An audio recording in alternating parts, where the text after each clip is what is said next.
Chapter 4. There wasn't much joy or tranquility in Brian Greybolt's life. The pursuit of money and power overrode his ability to relax. The setting sun, with a burst of fiery magnificence, lit up the mountains at Red Rock. Instead of finding the inner peace that some humans do when nature is kind enough to give such a gift, he obsessed about the building directly behind him in the distance. He refused to turn around and look at the green glass reflecting the orange and red sunset. Most people would have considered the tall building a spectacular sight to behold, but not Greybolt. To him, the Green Gate was not only an incomplete construction project, but it was also a symbol of failure. It reminded him of his father, a father who spoiled him with every luxury possible, a father who admonished him harshly for showing any signs of weakness or failure. His father taught him that people who could not obtain the privilege of entering the upper echelons of society were merely pawns. Their fate was to be determined by kings, queens, and bishops. They were simply low-class miscreants who deserved the cards dealt to them. According to Greybolt Sr., it was the responsibility of those who occupied the pinnacle of high society to place a thumb on the underclass. It was his duty to make sure they stayed securely in their place. Greybolt had learned the lessons of his father quite well.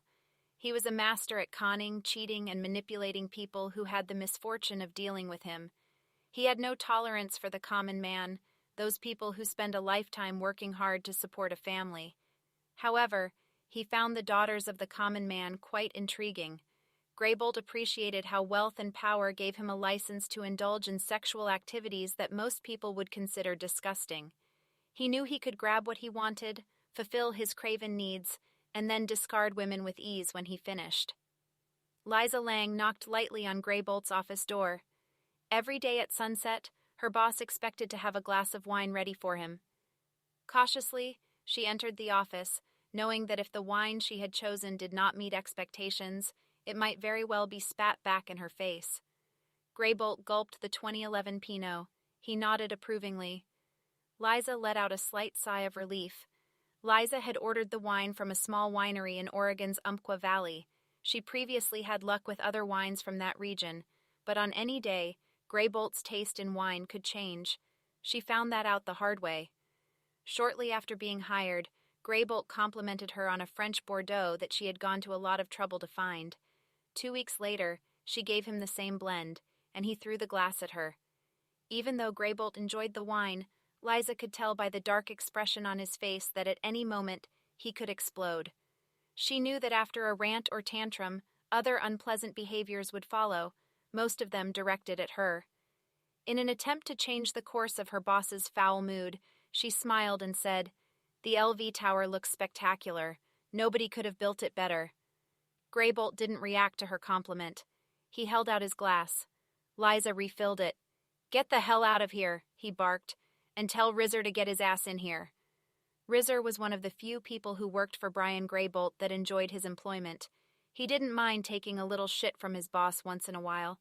He especially enjoyed the occasional side jobs that were assigned to him. They satisfied his twisted need to beat someone's ass or destroy property. At 6'3" and 245 pounds, Rizzer had an extremely intimidating presence about him. He made no attempt to hide this shoulder holster. A smile was rare but not impossible. He smiled when he escorted the sobbing Arnie Smith from the building earlier in the day.